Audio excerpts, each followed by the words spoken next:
నమస్తే, welcome to మనం TV. నేను మీ పవన్ బెస్వాడ.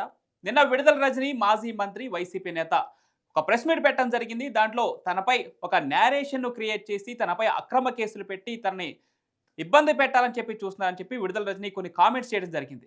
దాంతో పాటే ఈరోజు మీది రేపు మాది అంటూ కొన్ని సంచలన వ్యాఖ్యలైతే చేశారు. దీనిపై విశ్లేషించే ప్రయత్నం చేద్దాం. మనతో పాటు అందుబాటులో ఉన్నారు సీనియర్ జర్నలిస్ట్ కట్టా కార్తిక్ గారు. అన్న నమస్తే. నమస్తే పవన్. విడుదల రజని నిన్న ప్రెస్ మీట్‌లో చేసినటువంటి వ్యాఖ్యలు ఏ విధంగా చూడాలి? ముఖ్యంగా ఎంపీ లావు శ్రీకృష్ణదేవరాయల పైన ఆమె చేసిన కామెంట్స్ ఎలా చూడాలన్న?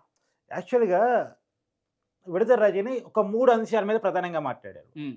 ఒకటి రావు శ్రీకృష్ణదేవరాయలు ఏదో ఫోన్ డేటా తీశారు బయటికి అనేది ఒక పాయింట్. అవును. 2 పత్తిపాటి పుల్లారావు అవినీతి. హ్మ్. 3 రెడ్ బుక్ రాజ్యాంగం, అక్రమ కేసులు, అక్రమ అరెస్టులు. హ్మ్. ఈ 3 అంశాల గురించి మాట్లాడారు. అవును. సరే, ఈ 3 అంశాల గురించి వివరణ ఇచ్చే ముందు హ్మ్. ఊయిషి అంటే ఒక వ్యక్తి గురించి మాట్లాడుకునేటప్పుడు ఆ వ్యక్తి ఎవరు అనేది కూడా మనం ప్రజలకు వివరించాలి. కరెక్ట్. సో, తన గురించి తను చెప్పుకోవాలంటే తను చెప్పిన మాటలు, నా నేరేషన్ కాదు, తన నేరేషన్‌లో హ్మ్. చెప్పాలి అంటే హ్మ్. తను హైటెక్ సిటీలో చంద్రబాబు గారు నాటిన మొక్క. హ్మ్. నాటిన మొక్క అంటే చంద్రబాబు నాయుడు గారి వల్ల లబ్ధి పొందినటువంటి వ్యక్తి హ్మ్. ఈవిడ. ఇవాళ చంద్రబాబు నాయుడు గారి ప్రభుత్వాన్ని ప్రశ్నిస్తుంది. సరే, స్టెప్ నెంబర్ 1. హ్మ్. నెంబర్ 2, ఈ టీడీపీ పార్టీలో మొట్టమొదటిగా రాజకీయ జీవితాన్ని స్టార్ట్ చేశారు. అవును. మహానాడులో చంద్రబాబు నాయుడికి పరిచయం జరిగింది. చంద్రబాబు నాయుడు గారికి పరిచయం చేసింది పత్తిపాటి పుల్లారావు. ఏ వ్యక్తినైతే నేను అవినీతి పరుడు అని చెప్పేసి విమర్శ చేసిందో ఆయనే చంద్రబాబు నాయుడు గారికి ఏమైనా పరిచయం చేశాడు. హ్మ్. మరి అప్పుడు పత్తిపాటి పుల్లారావు అవినీతి పరుడు అన్న విషయం ఏమో తెలవదా? హ్మ్. నెంబర్ 2. నెంబర్ 3, రావు శ్రీకృష్ణదేవరాయలు ఏదో కాల్ డేటా తీశాడు అని చెప్పేసి పాయింట్ ఏమైనా లేవనెత్తుంది కదా. కాల్ డేటా తీశాడు, ఆమె జగన్మోహన్ రెడ్డి గారికి కంప్లైంట్ చేసింది. జగన్మోహన్ రెడ్డి గారు కంప్లైంట్ ఇస్తే అప్పుడు ఆ కాల్ డేటా తీయడానికి ఉపయోగపడ్డ డిఎస్పీని, సిఐని ఆ రోజు జగన్మోహన్ రెడ్డి గారు సస్పెండ్ చేశారు. అది పక్కన పెడితే ఆ కాల్ డేటాలో ఏముందో ఆ విషయాలు ఆమె బయట పెట్టగలరా? ఆ కాల్ డేటాలో ఏముంది, ఆ కాల్ రికార్డింగ్స్లో ఏముంది? అసలు ఆ రోజు జరిగింది ఏంటంటే నాణ్యానికి ఒకవైపు మాత్రమే విడుదల రజనీ గారు చెప్పారు. ఆ రోజు జరిగింది ఏంటంటే విడుదల రజనీ గారు చిరకూరుపేట ఎమ్మెల్యేగా ఇంకా మంత్రి కాకముందే ఆమె ఎమ్మెల్యే అయిన తర్వాత ఎంపీగా ఉన్నటువంటి నరసరావుపేట ఎంపీగా ఉన్నటువంటి రావు శ్రీకృష్ణదేవరాయలు గారు తన నియోజకవర్గంలో ఉన్నటువంటి మర్రి రాజశేఖర్తో విడివిగా మాట్లాడుతూ ఉన్న విషయం. అంటే ఎవరికి మర్రి రాజశేఖర్కి వర్గ విభేదాలు ఉన్నాయి. మర్రి రాజశేఖర్ వైసీపీలోనే ఉన్నాడు, విడుదల రజని వైసీపీలో ఎమ్మెల్యేగా ఉంది. సో, తనకు వ్యతిరేకమైన వర్గంతో ఎంపీ రెగ్యులర్గా మాట్లాడుతున్నాడు, టచ్లో ఉన్నాడని ఆయనకి సంబంధించిన కాల్ డేటా, ఆయన పిఏకి సంబంధించిన కాల్ డేటా తీసింది. ఓకే. ఆ విషయాన్ని తెలుసుకున్నటువంటి రావు శ్రీకృష్ణదేవరాయలు నా కాల్ డేటాను తీస్తుంది, ఏమకు సంబంధించినటువంటి అవినీతి విషయాలు బయట పెట్టి పార్టీకి కంప్లైంట్ చేద్దామని చెప్పేసి ఈమె కాల్ డేటా ఆయన తీయటం మొదలుపెట్టారు. ఒకళ్ళ కాల్ డేటాను ఒకళ్ళు తీసుకున్నారు. అయితే నేను అడగదలుచుకున్నా, మీరు పబ్లిక్ లైఫ్లో ఉన్నారు కదా, మీకు ప్రైవేట్ లైఫ్ అంటూ ఏముండదు కదా, ఉండకూడదు కూడా కదా. అంటే ప్రైవేట్ లైఫ్ అంటే మీరు పర్సనల్గా మాట్లాడుకున్న ఆడియో కాల్స్ అవసరం లేదు, కానీ ప్రజలకు సంబంధించినటువంటి అంశాల మీద, అవినీతి పరమైనటువంటి అంశాల మీద, పబ్లిక్ ఇష్యూస్కి సంబంధించిన అంశాల మీద మీరు ఏం మాట్లాడుకున్నారు, ఎవరితో సంప్రదించారు, ఏ రకమైనటువంటి మాటలు మాట్లాడుకున్నారు, ఏ రకంగా వర్గాలు పెట్టి ఆరో తన్నుకున్నారు, మాకు ఆ కాల్ డేటా ఇవ్వగలరా, పబ్లిక్ లైఫ్లోకి ఇవ్వగలరా? మీకు వ్యక్తిగతంగా మీరు మాట్లాడుకున్న అంశాల గురించి మేము అడగట్లేదు తల్లి. మీరు పబ్లిక్ లైఫ్లో ఎమ్మెల్యేగా ఆ రోజు ఉన్నారు కాబట్టి, తర్వాత మంత్రి కూడా అయ్యారు కాబట్టి, రోజువారీ వచ్చే పబ్లిక్ ఇష్యూస్ మీద కూడా మీరు అధికారులతో కావచ్చు, అనధికారులతో కావచ్చు, మీ ప్రభుత్వం యొక్క సలహాదారు సజ్జ రామకృష్ణారెడ్డితో కావచ్చు, మీరు రెగ్యులర్గా సంబంధాలు మెయింటైన్ చేస్తూ ప్రజల సమస్యల మీద మాట్లాడుతూ ఉండే వ్యక్తులు కాబట్టి, మీరు ఎలాంటి అవినీతికి పాల్పడలేదని నిరూపించదలుచుకుంటే ఆ కాల్ డేటాను పబ్లిక్ చేయగలరా? నేను అడగదలుచుకున్నాను. అంటే చేయటానికి మీకు స్కోప్ ఉంటే దయచేసి చేయండి. దానివల్ల ప్రజలకు నిజాలు తెలుస్తాయి. ప్రజలకు నిజాలు తెలుస్తాయి. ఏ కాల్ డేటా వల్ల మీరు భయపడ్డారో, ఏ కాల్ రికార్డింగ్స్ వల్ల మీరు భయపడ్డారో, ఏ కాల్ రికార్డింగ్స్, కాల్ డేటా ఇబ్బందికరంగా ఉందని జగన్మోహన్ రెడ్డి కంప్లైంట్ చేశారో, అది ఏదో జరిగింది అనేటువంటిది ప్రజల యొక్క అభిప్రాయం, అనుమానం. ఇక్కడ విడుదల రజని చేసిన కొన్ని కామెంట్స్ అంటే ముఖ్యంగా లావు శ్రీకృష్ణదేవరాయల పైన చూస్తే, తను నా వ్యక్తిగత జీవితంలోకి ఎందుకు రావాలనుకుంటున్నారో నాకు తెలియడం లేదు, తనకు నా పైన పగ ఏంటో తెలియడం లేదు అంటారు. ఒక ఏసీబీ లాంటి సంస్థ ఎటువంటి ఆధారాలు లేకుండా మాజీ మంత్రి పైన కేసు కట్టే అవకాశం ఉంటుందా అసలు? ఎస్, నేను ఆ కేసుకు వచ్చే ముందు ఇంకొక మాట కూడా మాట్లాడతాను. తను జగన్మోహన్ రెడ్డి గారికి సంబంధించినటువంటి కొన్ని విషయాలను బయటపెట్టింది. అంటే జగన్మోహన్ రెడ్డి గారికి గురించి ఏమన్నా అంటే ఏమైనా బ్లాక్ మెయిల్ చేయదలుచుకుందా, లేకపోతే తన అరెస్ట్ అయిన తర్వాత తను పట్టించుకోకపోతే నీ సంగతి బయట పెడతా అని చెప్పేసి బెదిరించదలుచుకుందా నాకే తెలియదు. కానీ జగన్మోహన్ రెడ్డి గారి పరిపాలనా కాలంలో జగన్మోహన్ రెడ్డి గారి అండదండలతో రావు శ్రీకృష్ణదేవరాయలు గారు కారు చౌకగా భూములు కొట్టేశారు అనే మాట వాడింది నిన్న ప్రెస్ మీట్లో. యాక్చువల్గా అంత టీడీపీ హయాంలో 2014 నుంచి 2019 వరకు టీడీపీ అధికారం ఉన్నప్పుడు ఆ భూముల కోసం ట్రై చేస్తే అప్పుడు ప్రభుత్వం ఒప్పుకోలేదు. కానీ జగన్మోహన్ రెడ్డి గారు అధికారంలోకి వచ్చిన తర్వాత చాలా కారు చౌకగా భూములు కొట్టేశారు అని చెప్పేసి, అంటే జగన్మోహన్ రెడ్డి గారి కారు చౌకగా వాళ్ళ నాయకులకి భూములు కట్టబెట్టే అలవాటు ఉంది అన్న విషయాన్ని ఇండైరెక్ట్ గా చెప్పే ప్రయత్నం చేశారు. మరి ఆమె నోరు అదుపు తప్పి ఆ విషయాన్ని బయట పెట్టారా? బయట పెట్టాలనుకునే బయట పెట్టి రాజకీయ నాయకులు స్ట్రాటజీలు ఉంటాయి. నాయకుడిని పొగిడినట్టే పొగిడి ఇండైరెక్ట్ గా చిన్నపాటి బ్లాక్మెయిల్ చేస్తూ ఉంటారు.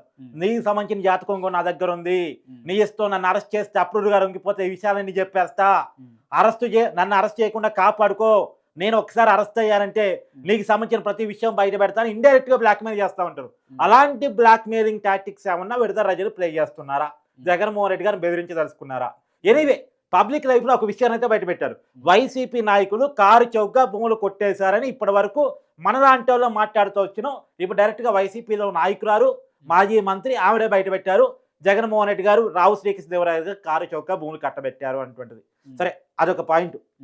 నువ్వు చెప్పిన పాయింట్కి వచ్చేసరికి అక్రమంగా కేసు పెట్టారు. ఇక్కడ మరొక అంశం కూడా, ఆమె చేసిన శాఖ ఆరోగ్య శాఖ. తనపై నమోదైనటువంటి ఆ కేసులకు సంబంధించిన విషయం స్టోన్ క్రషర్కి సంబంధించిన అవినీతి భాగవతాలు. అసలు శాఖకు సంబంధించినటువంటి కేసులు ఏసీబీ లాంటి ఒక సంస్థ మాజీ మంత్రి పైన పెట్టే అవకాశం ఎంతవరకు ఉంటుంది? అంటే యాక్చువల్గా ఏంటంటే ఆ స్టోన్ క్రషర్కి సంబంధించి ఆ బెదిరింపులు, ఆ డబ్బులకు సంబంధించి అప్పటికి ఆమె ఇంకా మంత్రి కాదు, ఆ నియోజకవర్గానికి ఎమ్మెల్యే. ఆ నియోజకవర్గంలో ఆ పరిశ్రమ ఉంది. ఆ పరిశ్రమ ఏదో అవకతవకలకి పాల్పడుతుందని పల్లె చేస్తాం అనేటువంటి ఒక ఐపీఎస్ అధికారి విజిలెన్స్ ద్వారా ఎంక్వైరీ చేపించేసి, ఇగో నువ్వు ఇంత అవినీతి పాల్పడుతున్నావు, నీ పరిశ్రమను మూసేయాల్సి వస్తుంది, నీ మైనింగ్ వ్యాపారాన్ని మూసేయాల్సి వస్తుంది, నీకు పర్మిషన్ అది ఇది అని చెప్పేసి భయపెట్టే ప్రయత్నం చేశారు. ఏ వ్యాపారంలోనైనా ఏదో ఒక చిన్న దొరకబట్టాలనుకుంటే పెద్ద విషయం కాదు అధికారులకి. దొరకబట్టేసి అతను భయపెట్టే ప్రయత్నం చేశారు. భయపెట్టే ప్రయత్నం చేసి అతను చెప్తున్న వర్షం అతను కేసు కూడా పెట్టాడు కాబట్టి అతను ఏం చేశాడు, అతను 5 కోట్లు డిమాండ్ చేశారు. 5 కోట్లు ఇవ్వలేనని చెప్పేసి బార్గెనింగ్ చేసుకుని ఒక 2 కోట్ల రూపాయలు ఎవరికి, ఒక 10 లక్షల రూపాయలు ఏమో మరిదికి, ఒక 10 లక్షల రూపాయలు ఎవరైతే చెకింగ్ చేశారో పనిచేస్తారు ఐపీఎస్ అధికారి, అతని మీద కూడా కేసు నమోదైంది. అతనికి మొత్తం 2,20,00,000 రూపాయలు ఇచ్చాడు అనేటువంటిది ఇప్పుడు నమోదైనటువంటి కేసు. దీన్ని ఇప్పటికే విజిలెన్స్ ధృవీకరించింది. ఏసీబీ కేసు నమోదు చేయడానికి సిద్ధమైంది. గవర్నర్ గారికి కూడా లెటర్ రాసింది, మాజీ మంత్రి మీద కేసు పెట్టాలనుకుంటున్నాం కాబట్టి గవర్నర్ గారికి కూడా అప్రూవ్ ఇచ్చారు. అప్రూవ్ తీసుకున్న తర్వాత ఏసీబీ కేసు పెట్టింది. ఇప్పుడు ఏసీబీ ఆమెను విచారించే అవకాశం కనపడతా ఉంది. ఇప్పుడు ఇన్ని దశలు దాటింది చట్టా ప్రకారం. ఇప్పుడు రెడ్ బుక్ రాజ్యాంగం అనుకుంది అన్నది కదా నిన్న. రెడ్ బుక్ రాజ్యాంగమే అమలై ఉంటే ఈ పాటికి విడదరాజన్ ఎక్కడ ఉండాలి? జైల్లో ఉండాలి. కొడాలి నాన్న ఎక్కడ ఉండాలి? ద్వారంపూడి చంద్రశేఖర్ రెడ్డి, తర్వాత పెద్దిరెడ్డి రామచంద్రారెడ్డి, మిథున్ రెడ్డి, వీరంతా ఈ పాటికి ద్వారంపూడి వీరంతా ఈ పాటి జైల్లో ఉండాలి కదా. కానీ లేరు కదా. ఇప్పటికీ విడతల రజని భయం లేకుండా ప్రెస్ మీట్ పెట్టి బిగ్గరగా అరవగలుగుతుంది కదా, మాట్లాడగలుగుతుంది కదా, ప్రశ్నించగలుగుతుంది కదా. దాన్ని ప్రెస్ మీట్ పెడితే అడ్డుకున్న వాళ్ళు ఎవరు లేరు కదా. ఎలా మాట్లాడగలుగుతుంది? రెడ్ బుక్ రాజ్యాంగం అమలైతే ఇలా మాట్లాడగలిగే పరిస్థితి ఉండేదా? కానీ మొక్కల్లో కనీసం నవ్వులేదు. తన ఆవుబావారు చూడు ఒకసారి. తను తప్పు చేశానని తన ఫేస్లో అర్థమవుతుంది. అంటే ఇంకోటి ఏంటంటే ఆమె చిరకురూరుపేట రైతులు నడిచి చెప్తారు ఎంత డబ్బులు కలెక్ట్ చేసిందో, వ్యాపారం నడితే చెప్తారు ఎంత డబ్బులు కలెక్ట్ చేసిందో.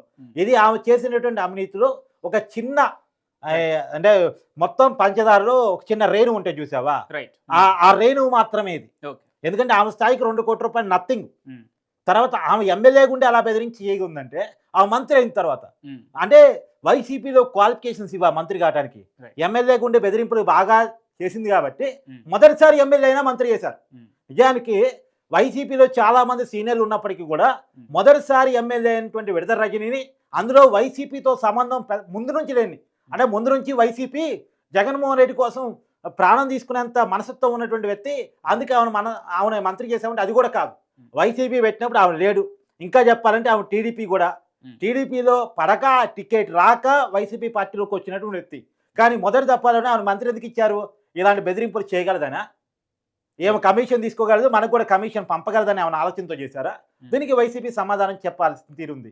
అంటే ఇంకోటి ఏంటంటే ఎమ్మెల్యేగానే 2 కోట్ల రూపాయలు బెదిరించి వసూలు చేయగలిగిందంటే మంత్రికి ఎంత వసూలు చేయగలిగి ఉంటుంది? ఎస్, ఈ పాయింట్ మీద ఖచ్చితంగా ఎంక్వైరీ నడవాల్సినటువంటి అవసరం ఉంది. Right. ఆ మీద గతంలో రైతులు కూడా కంప్లైంట్ చేశారు. రైతుల నుంచి పెద్ద ఎత్తున డబ్బులు కలెక్ట్ చేస్తుందని చెప్పేసి చివరిగా ఆ రైతుల దగ్గర రాజీ పడి రైతుల డబ్బు తిరిగి ఇచ్చేసింది. తిరిగి ఇచ్చేసి కేసు వాపసు తెప్పించుకునే రాజీ ప్రయత్నం చేస్తుంది. సో రైతులు డబ్బులు తిరిగి ఇవ్వడానికి మనం ఒప్పుకోవాలి. ఇక్కడ స్టోన్ క్రషర్ కూడా 2 కోట్ల రూపాయలు తిరిగి ఇవ్వాల్సిందే. కానీ అయినంత మాత్రాన ఇలాంటి అవినీతి పనులు జైలుకి పోవాల్సిందే. రైట్. ఎందుకంటే ఆ తప్పు చేసినప్పుడు జైలుకి పోతేనే అమ్మా తప్పు చేస్తే జైలుకి పంపిస్తారు, ఈ రోజు మాత్రమే మంది, ప్రతిరోజు మనది కాదు అని చెప్పేసి విషయం తెలిసింది. ఇవాళ చెప్తుంది కదా ఈ రోజు మీది రేపు మాది అని చెప్పేసి, అది ఆ రోజు మీరు గుర్తుపెట్టుకుని ఉంటే ఇవాళ ఈ పరిస్థితి వచ్చి ఉండేది కాదు. ఈ రోజు మాత్రమే మనది, రేపు మనది కాని రోజు కూడా వస్తుంది, మనకు సంబంధించిన అవినీతి కూడా బయటకు తీస్తారు, మనం కూడా జైలుకి పోవాల్సి వచ్చింది, మనం కూడా కేసులు ఫేస్ చేయాల్సి వచ్చింది అని చెప్పి చెప్తారు. ఇంకొక పాయింట్ కూడా పవన్, నేను వ్యాలిడ్ పాయింట్ రావనిస్తున్నా. ఏమని చెప్తుంది, ఇది ఒక నేరేషన్లో క్రియేట్ చేశారు. లావు శ్రీకృష్ణదేవరాయలు ఒక నేరేషన్లో కథ క్రియేట్ చేసి తన మీద కేసు పెట్టారు. అది కాదు చెప్పదలుచుకుంది. నేనేమంటానంటే, ఇప్పుడు ఈ చలపతిరావు అనే వ్యక్తి ఎవరైతే కేసు పెట్టారో అతను ఏమో క్యాంప్ ఆఫీస్కి వచ్చాడా లేదా, ఏమో ఎమ్మెల్యేగా ఉన్నారు, తర్వాత మంత్రి అయ్యారు కదా, ఏమో camp office CC camera footage ఉంటుందిగా. ఆ రోజు నిజంగా ఇక చలపతిరావు చెప్పినట్టే క్యాంప్ ఆఫీస్కి వచ్చాడా లేదా, ఆ మరితో బయట అయ్యాడా లేదా, లోపల కాకపోయిన ఎంట్రన్స్ లోనే సీసీ కెమెరా ఫుటేజ్ ఉంటుందిగా, అది బయట పెట్టినాను. ఇగో చలపతిరావు అసలు నా క్యాంప్ ఆఫీస్కే రాలేదు, మన కేసు ఎట్ట పెడతాడు అని బయట పెట్టమని సరిపోయింది కదా. ఈజీ.